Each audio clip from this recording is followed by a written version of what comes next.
Bismillahirrahmanirrahim. Assalamualaikum warahmatullahi wabarakatuh. Selamat sore, salam sejahtera bagi kita sekalian. Shalom, salve, Om Swastiastu, Namo Buddhaya, salam kebajikan. Saudara-saudara sekalian, terima kasih atas kehadiran saudara-saudara pada sidang Kabinet Paripurna ini. Hari Jumat tanggal 21 Maret 2025 kita adakan sidang Kabinet Paripurna sebagai persiapan menghadapi Idul Fitri 1446 Hijriah yang akan datang. Yang saya hormati Wakil Presiden Saudara Gibran Rakabuming Raka, para Menteri Koordinator, para Menteri, para Kepala Badan, Jaksa Agung, Kepala BIN, Kapolri, Panglima TNI, Ketua Dewan Ekonomi Nasional, Gubernur Bank Indonesia yang saya hormati, Ketua OJK, Ketua LPS yang saya hormati, yang kita undang hadir di sini.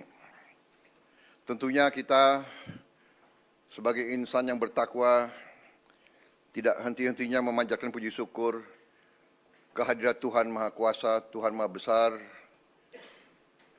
Bagi umat Islam Allah Subhanahu wa taala, kita masih diberi kesehatan, kekuatan sehingga kita hadir di sidang Kabinet Paripurna ini dalam keadaan sehat walafiat. Saudara-saudara sekalian, sore hari ini kita berkumpul untuk membahas persiapan menghadapi Idul Fitri yang akan datang. Kita akan melihat kondisi nyata yang kita hadapi dalam 10 hari terakhir bulan Ramadan ini. Sidang kabinet kita yang terakhir berada pada bulan Januari yang lalu, dan banyak hal yang sudah kita laksanakan semenjak sidang kabinet paripurna tersebut. Saudara-saudara sekalian, intinya saya ingin ucapkan terima kasih atas kerja keras semua menteri dan semua wakil menteri Kabinet Merah Putih yang saya pimpin ini. Di sana sini tentunya sebagai kabinet baru, relatif baru, 130, 140 hari, 150 hari pertama, tentunya kita pasti memerlukan waktu penyesuaian, tetapi saya merasakan ada kerjasama yang baik dan ada pekerjaan yang cepat, yang sangat intensif dan sungguh-sungguh dari saudara-saudara sekalian. Ini saya rasakan sebagai pimpinan saudara-saudara. Apa yang sudah kita capai tidak mungkin dilaksanakan tanpa kerja keras kita semua, tanpa kerja keras saudara-saudara sekalian. Sebagai tim, kita adalah satu tim. Tidak mungkin ada keberhasilan tanpa kerjasama tim yang baik. Ya, mungkin kita masih prihatin tim nasional sepak bola kita belum berhasil, tapi kita yakin pasti akan lebih baik di saat-saat akan datang. Ini juga ada tim yang baru, ya kan, pelatih baru, tim teknis baru. Jadi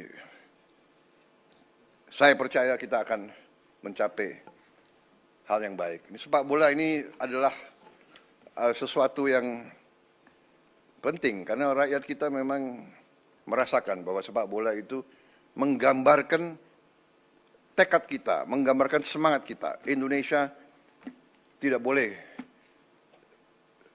dianggap remeh oleh bangsa manapun di dunia. termasuk terutama di hal-hal seperti olahraga. Saudara-saudara sekalian,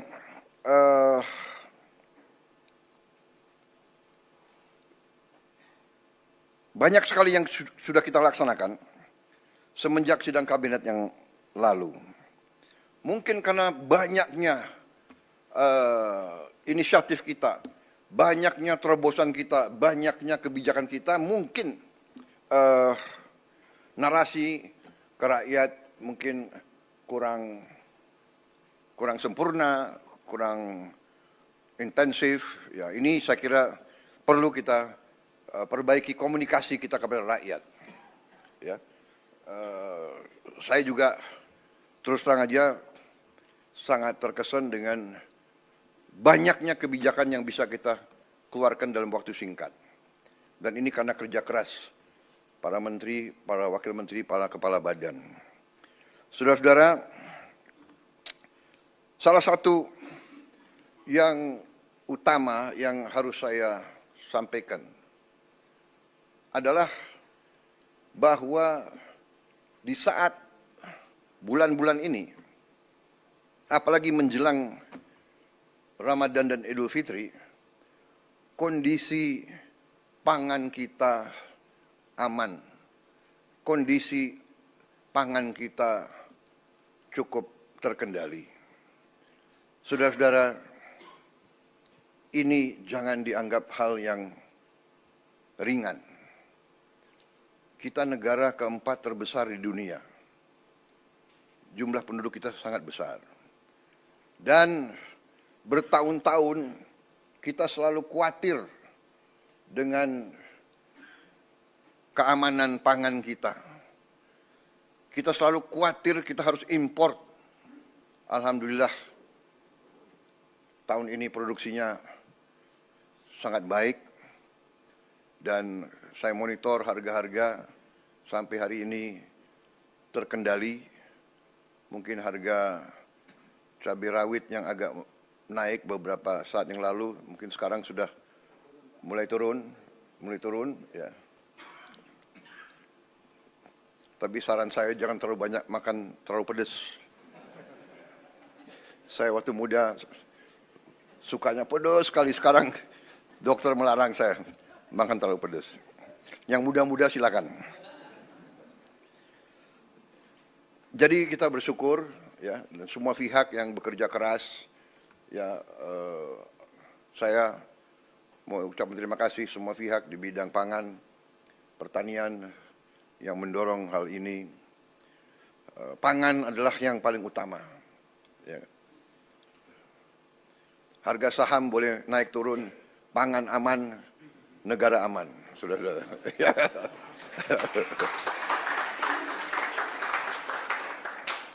Saya lihat yang stres harga saham turun hanya beberapa orang di antara kalian. Marwar, siapa lagi itu? Tranggono, mana Tranggono? Tranggono. Oh, duduk sebelahan itu. Ini, mana lagi ya? Kalau Budiman enggak, Budiman tenang aja karena enggak punya saham dia.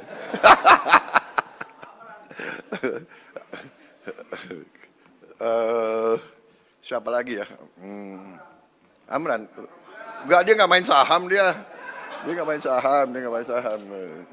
Siapa lagi ini? Rosan udah botak jadi nggak apa-apa dia. Jadi demikian saudara-saudara. Kemudian kita juga boleh sekarang mulai bangga makan bergizi gratis sudah menjangkau 38 provinsi dan sekarang sudah 2 juta penerima manfaat. Hanya ini masih belum sebetulnya memuaskan saya, tapi saya mengerti Kepala Badan Gizi Nasional sudah bekerja dengan seluruh jajarannya. Ini sudah paling cepat yang kita bisa laksanakan. Dalam Januari, Februari, Maret, dalam 3 bulan mencapai 3 juta penerima manfaat. Hanya masalahnya kalau saya datang ke suatu desa atau suatu tempat, orang tua yang nanya, Pak, kami di sini belum terima makan bergizi. Jadi ini sesuatu yang mengusik hati saya.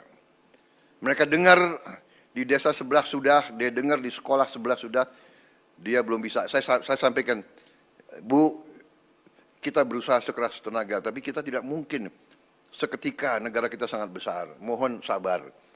Tapi saya minta ya, Kepala BGN dengan semua jajaran berpikir inovatif, kreatif.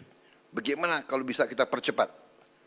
Apa pakai sistem hibrida atau bagaimana? Ya, karena kasihan rakyat kita sangat membutuhkan dan mengharapkan.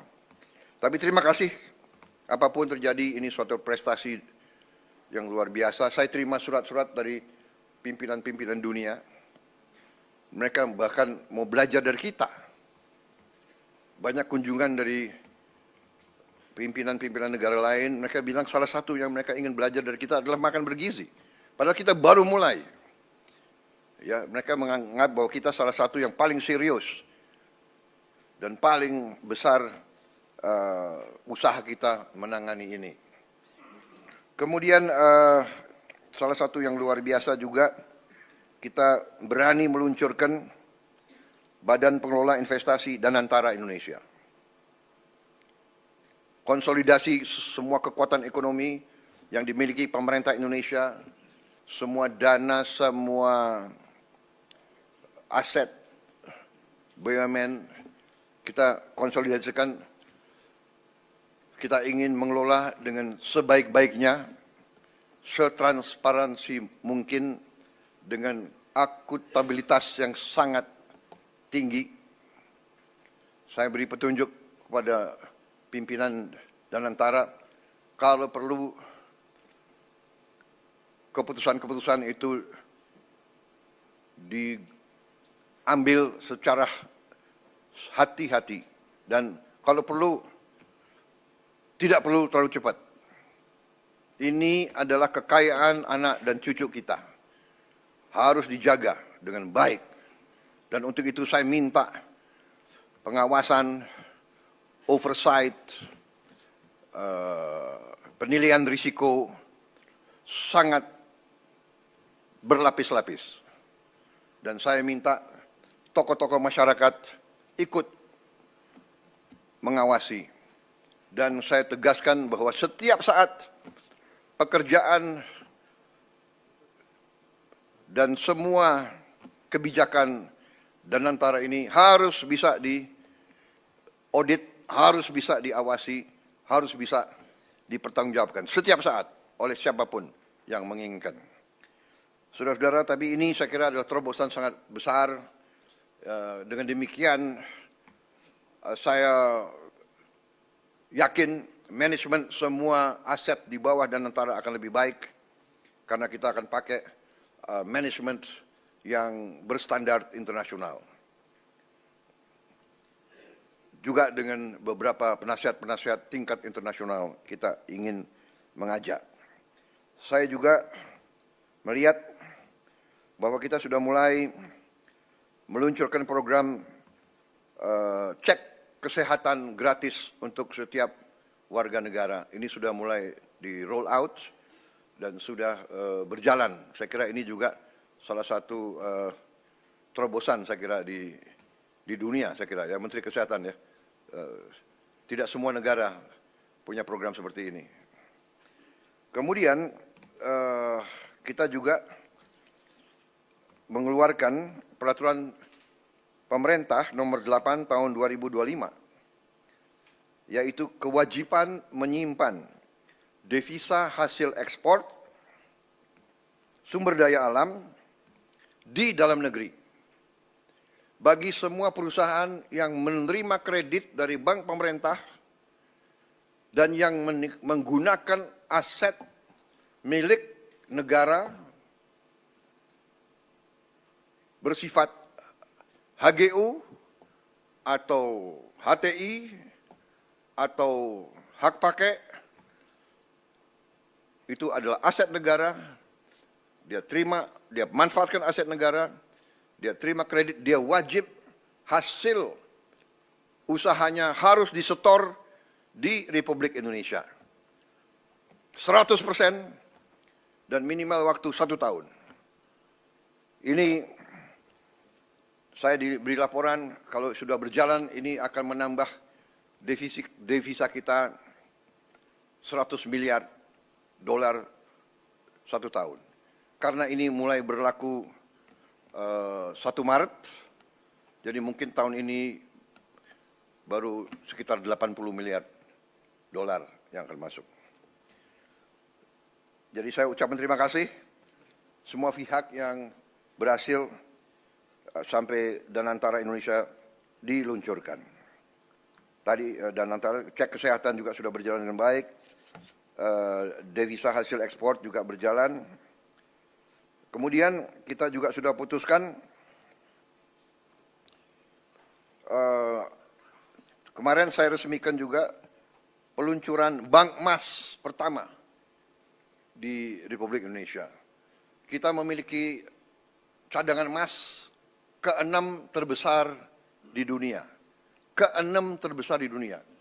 Tapi kita baru punya bank emas baru tahun ini. Berapa minggu lalu saya resmikan.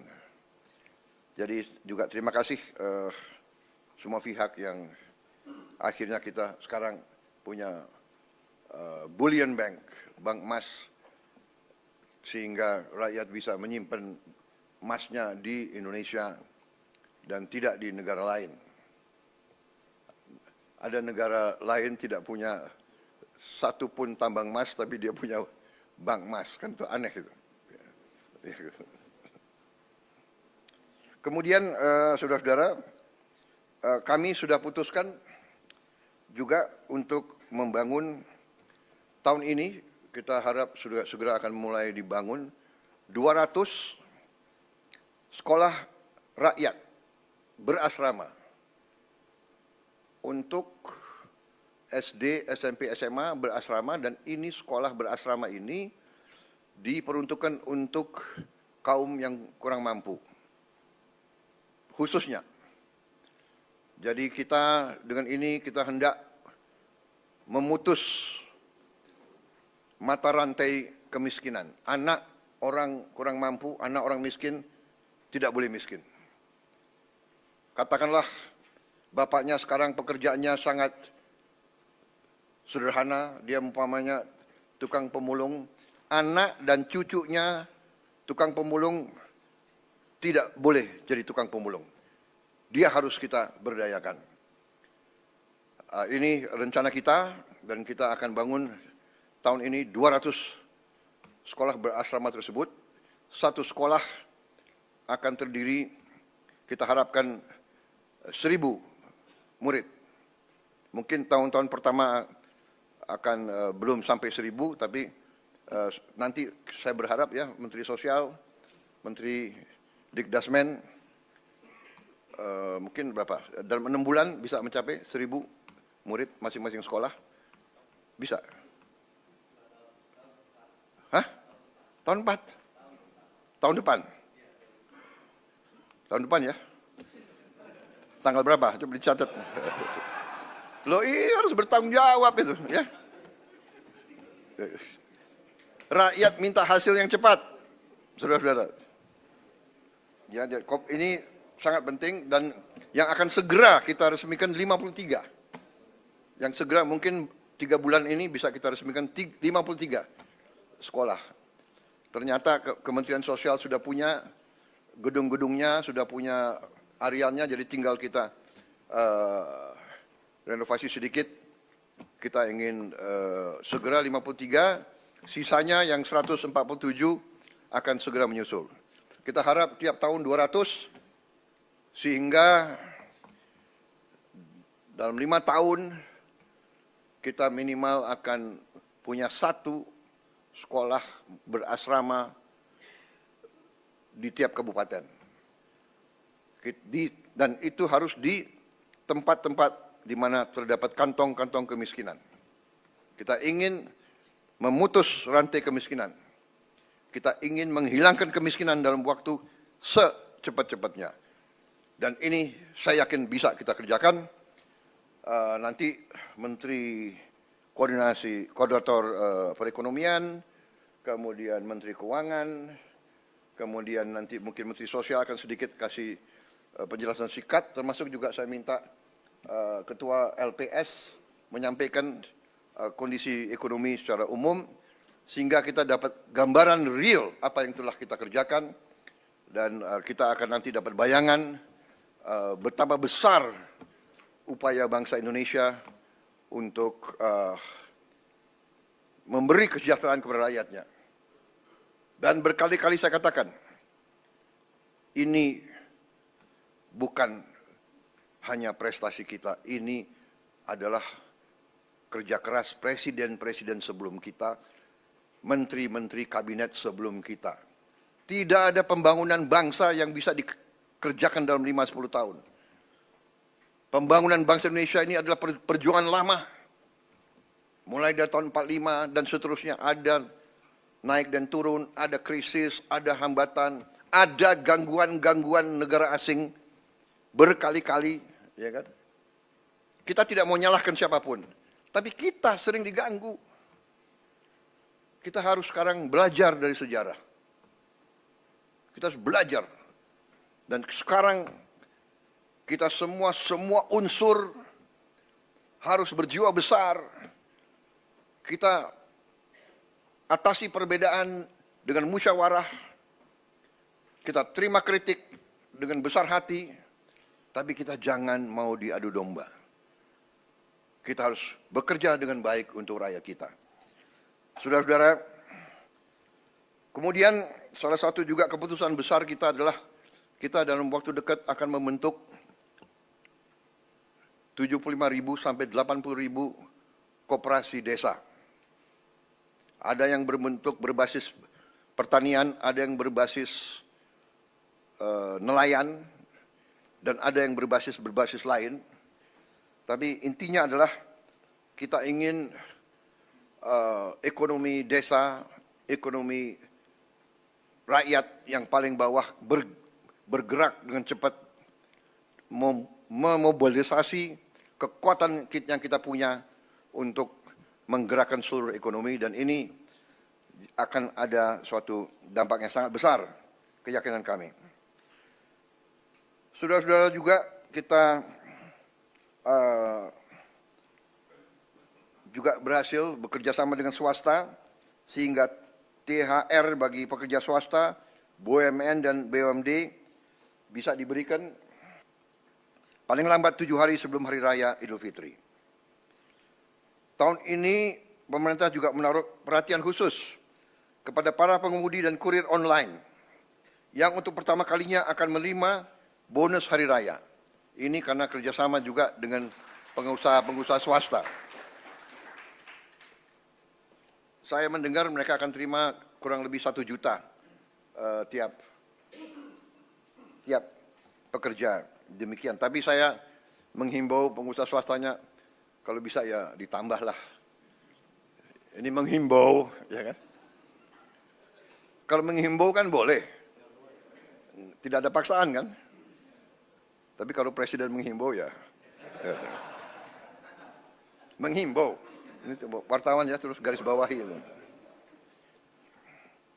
Karena pengusaha harus tahu, kalau masa yang bagus dia untung, ya dia juga harus memperhatikan para pekerjanya, ya kan? Justru para pekerja ini yang memberi keuntungan bagi dia. Juga THR dan gaji ke-13 bagi 9,4 juta aparatur negara. Ini sudah kita umumkan.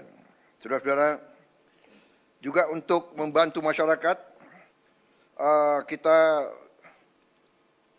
berhasil untuk menurunkan harga tiket pesawat dalam negeri mencapai 13% penurunan.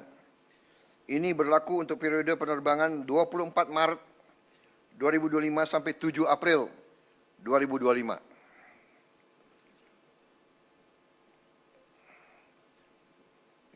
Nanti Presiden juga akan menghimbau, kalau bisa ditambah, tapi menghimbau. Enggak, ini sudah luar biasa. Kemudian penurunan tarif jalan tol sebesar 20% di berbagai ruas jalur mudik selama 2 minggu. Juga diskon 25% penurunan harga untuk tiket kereta api sesuai tanggal yang ditentukan. Juga saya ucapkan terima kasih beberapa kementerian lembaga mengeluarkan kebijakan untuk membantu mengurangi beban masyarakat dengan memberi bantuan mudik gratis, hingga juga ada diskon mencapai 50% untuk provider seluler dari Kementerian Komdigi.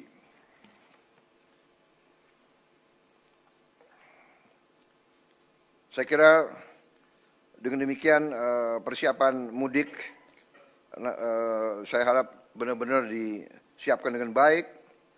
Kemudian alur lalu lintas dijamin harus berjalan lancar melalui jalur darat, kereta api, udara, dan laut. Tentunya Menteri Perhubungan yang akan leading dalam pengendalian dan koordinasi hal ini semua. Menteri Perdagangan memantau terus ketersediaan bahan pangan dan harga bahan pokok.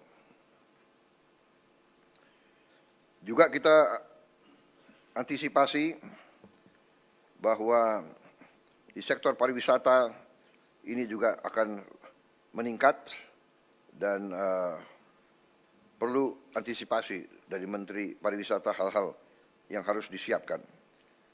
Tentunya segi keamanan Polri, TNI, BIN, Kemenhub, BUMN, dan kementerian lain ikut semuanya membantu untuk memantau keamanan. Di bidang industri dan tenaga kerja juga berjalan baik. Saya juga minta pelayanan publik, terutama semua rumah sakit harus siap, semua fasilitas kesehatan, juga sektor perbankan disiapkan dengan baik. Peringatan dan informasi cuaca, saya juga mohon terus masyarakat diberi informasi terus-menerus. Saudara-saudara sekalian, saya kira demikian pengarahan saya, petunjuk-petunjuk saya tentang persiapan ke arah Hari Idul Fitri. Tapi pada garis besarnya saya ucapan terima kasih kepada semua menteri, semua kepala badan yang telah bekerja keras. Dan saya kira untuk yang terbuka sudah selesai. Terima kasih media. Sekarang adalah paparan dan pengarahan tertutup untuk konsumsi kita sendiri dalam rangka persiapan ke depan. Terima kasih, saudara sekalian.